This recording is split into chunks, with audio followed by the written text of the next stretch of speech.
springtime. And they do mate for life. We're gonna head just around the river bend. That looks like we're gonna go a bit further through the forest here. Actually, as we cross this bridge, we are going to be traversing a little bit further, actually exiting the forest here shortly. We begin to notice the tree canopy start to open up, and we are going to make our way towards the savanna. A lot of different plants and animals out in a savanna ecosystem. A lot of them you'll most likely recognize. Quite a few famous animals do live out that way. We'll see what we can find moving on forward here. That looks like a pretty interesting tree coming up on our right-hand side. So this is a baobab tree. Locals like to call it the upside-down tree since those branches look very similar to roots. They will be leafless around 9 months out of the year. A savanna here will experience quite a bit of drought, months and months without any rain, so these trees survive really easily that way. And perhaps there's no water around for animals to drink, they can tap into these trees to get any water they need. So it goes by a nickname you might know a little bit better as the Tree of Life. And we'll most likely see a couple more of them across the savanna here, making our way towards this really beautiful overlook though. So it's technically a grassland ecosystem.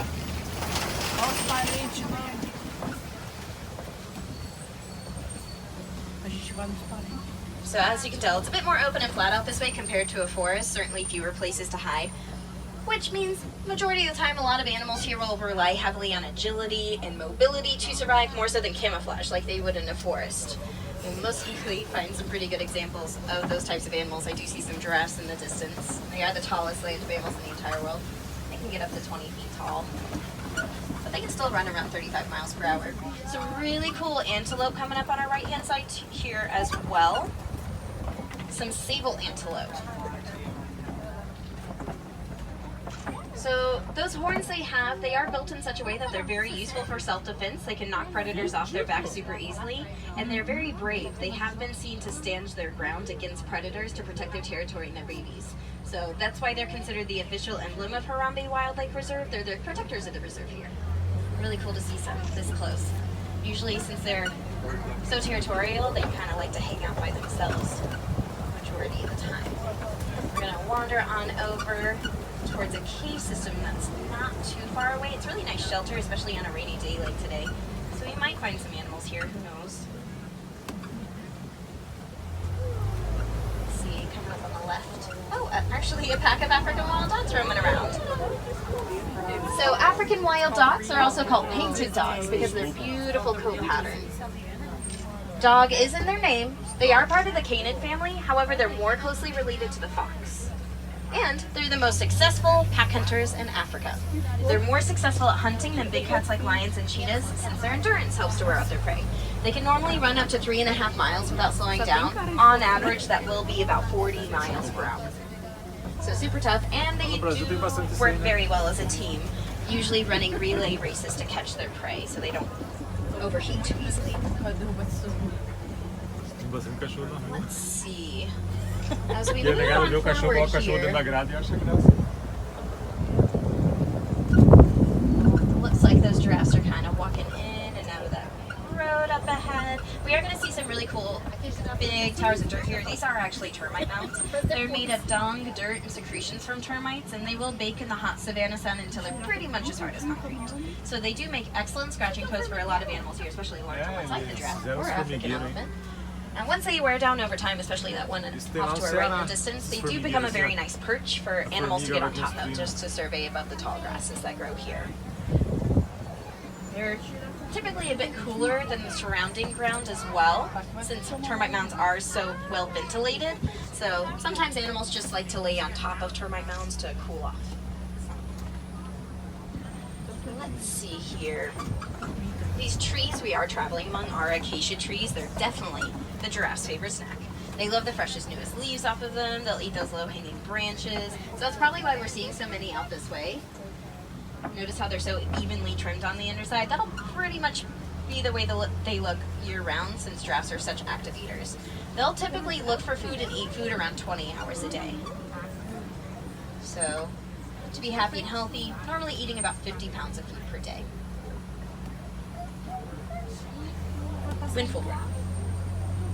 Going to get a bit closer to this group here. And a group of giraffes will be called a tower, since they tower over the other animals of a savanna. Even the babies. Normally those babies will be around 6 feet tall when they're initially born. And then mom will give birth standing up. So they do on occasion experience about a 6-foot drop to the ground when they're born, which can sound pretty rough, but safer and healthier for them that way compared to mom giving birth laying down. And it looks like the giraffes we're seeing so far do have very jagged, irregular patches. So they are one of several subspecies called the Maasai giraffe. They're frequently going to be found in eastern parts of Africa.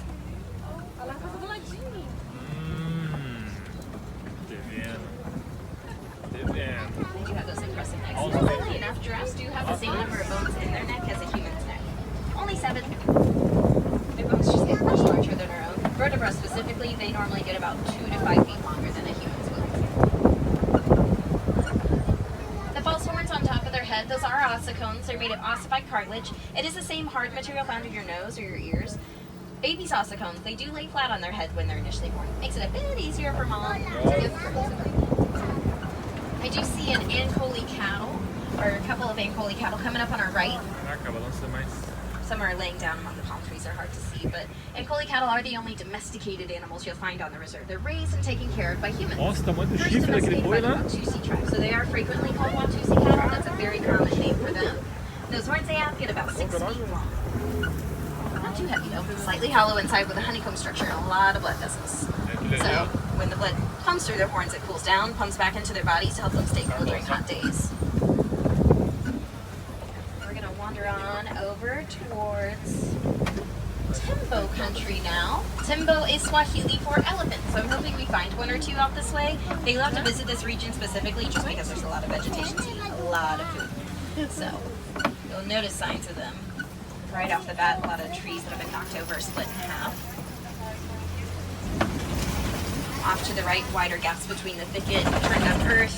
Elephants do clear quite a bit of brush of a savanna as they travel, and it can look rather destructive. However, over time, that is going to help promote grass growth, which is super important.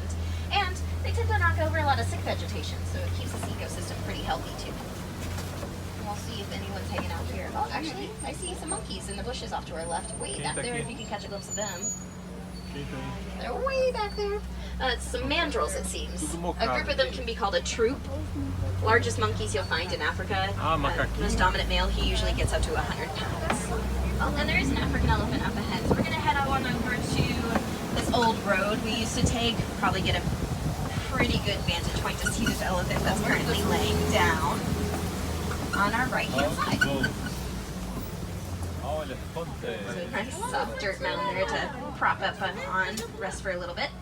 So African elephants, largest animals on land in the entire world, they can get around 13,000 pounds in weight. So to be happy and healthy, they eat about 300 pounds of food per day. It looks like this one's hanging out by itself. I don't see anyone else around currently, so it could perhaps be a male elephant. They do live more solitary lives than the females will. You really don't find them in large groups unless it's mating season or they're still pretty young. And you can find babies pretty much the same size as mom on occasion, just because elephants have the second longest childhood of any mammal. Second only to us, the human. So baby elephants normally stick close to mom for around 13 to 15 years. It's not really until they're quote-unquote teenagers that males begin to be a little bit more independent. But they do learn very similar migratory paths as the rest of the herd they grew up in, so I'm hoping we're going to find a few more elephants not too far away. We're making our way towards the red clay deposits here. Pretty common place to find them. Actually, off to our left and right, several tusk marks and footprints from elephants. They love to dig up this place so they can eat it. Gives them nutrients they need like iron and magnesium. And on occasion, they will visit other different soil deposits around the region, just depending on the vitamin and mineral they need, especially salt deposits. There's a watering hole not too far away. It is really nice to be able to find one elephant, let alone an entire herd. That can be a little difficult at times. Fortunately, they're not doing too terribly well nowadays. Not only are they still facing mass amounts of poaching, but they're also experiencing habitat loss at a rapid rate caused by the mining of coltan, which is a material used in our small electronics, so a lot of our smartphones, laptops, and such. Since electronics are in pretty high demand nowadays, the mining of coltan has grown throughout the years, and elephants are seeing a super big impact into their environments out in the wild. One way we are trying to help them prevent their habitat loss any further is just by recycling the old small electronics we no longer need or use, especially asking our local stores if they'll recycle them for us for those cellular devices and such. Or even just locating a local electronics store. Normally they can dispose of electronics in the proper manner, so we can just reuse all the coltan we've attained. Let's see, it looks like there is an elephant hanging out by this watering hole here, and they do prefer to travel watering hole to watering hole. They drink around 42 gallons of water per day, so nice to have a fresh water source nearby, even if this runs dry. A lot of baobab trees around here. Looks like they've used them at some point or another, tearing at the bark. Simple. They'll eat the bark with the highest moisture content when they need a bit of water. Yeah. Some greater flamingos ahead of us here as well. Greater flamingos, they are the lightest pink of the flamingos. They have a more pastel pink color to their feathers since they eat a lot of brine shrimp. And they are the tallest of the flamingos. They can get up to 5 feet tall. Pretty much eye level with me. And a very good view of these elephants here. It actually looks like there's a baby with them. You see the baby elephant here? That baby probably held in mom's belly around 22 months before it was born. So almost 2 years. And then mom would have been gifted with about a 300-pound baby. And it looked like it had teeny tiny tusks. They do start growing their tusks around 2 years old. So most likely that baby's around 2 or maybe a little older. Let's see, we are going to be wandering towards bush country now. You'll notice the vegetation here is going to be a bit more crowded, a little less tame, mainly due to the fact that there are fewer elephants that'll wander out this way. However, I'm hoping we see another interesting animal. On our right-hand side is a mud wallow that white rhinos like to visit. They love rolling around in that mud. It helps them to stay cool. It's also a natural sunscreen and bug repellent. Actually, I think I see one ahead of us. Coming up on our right-hand side. Looks like there's a group here. So white rhinos, pretty social, not very territorial. A group of them can be called a crash. They don't really get their name from the color, that is a mistranslation. They get their name from the Afrikaans word vite. Vite means wide, since they do have a very wide flat mouth that helps them graze along the ground. So normally, they get about 5,000 pounds in weight. Skin's around 2 inches thick. And to defend themselves, they can charge around 35 miles per hour. So large animals like rhinos and elephants, they really have no natural predators. The main threat to them will be human-based threats. So it's really important to try to watch over them as much as possible. Those are specifically southern white rhinos. There are around 20,000 of them left in the world. Pretty decent number for a rhino species. Not a very good number for an animal species. So they're considered threatened. Just means we have to keep a close eye on them, try to protect them as much as possible. Let's see, carrying on forward here. Sometimes animals like to hang out on our left-hand side under the shade of the tree canopy here. So just see if you find anything as we head on forward. Yeah, see something back there?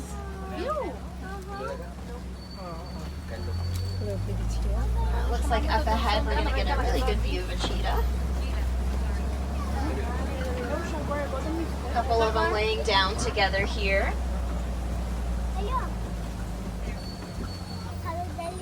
Cheetahs are the fastest animals on land in the entire world. They can run around 60 miles per hour.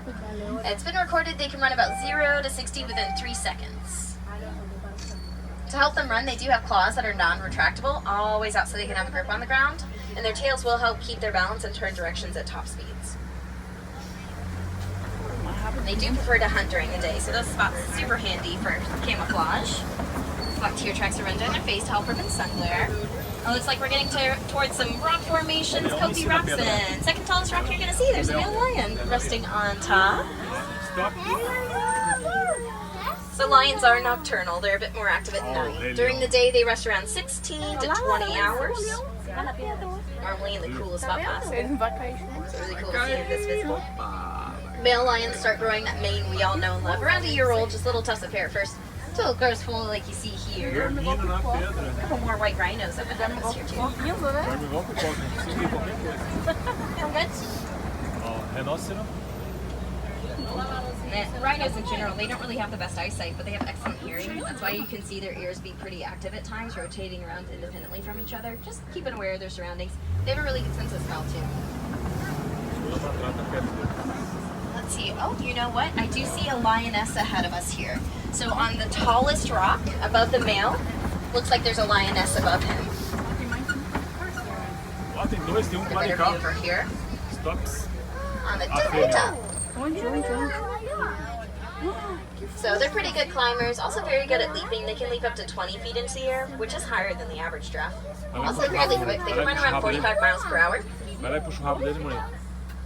Lioness do a majority of the hunting. There are normally a lot more of them within a pride, so they can use a lot of teamwork to catch prey. They do have a more sleek figure. They can sneak up on prey a bit better. And lions do prefer to hunt at night, not only because it's a bit cooler, but because their eyesight will be 6 times more powerful than a human. Warthog ahead of us here. So warthogs, largest burrowing mammal in Africa. They normally get about 300 pounds in weight. They build these tunnels you see underneath them with their snouts and hooves. And they do have those razor sharp tusks, so they prefer to back up into their burrow and expose those tusks for self-defense. They're pretty quick. They do run about the same speed as a lion, 45 miles per hour. Another fast animal ahead of us here. Ostrich. And they're hanging out with some antelope, which are bontebok. Those bontebok are distant relatives of the white-bearded wildebeest.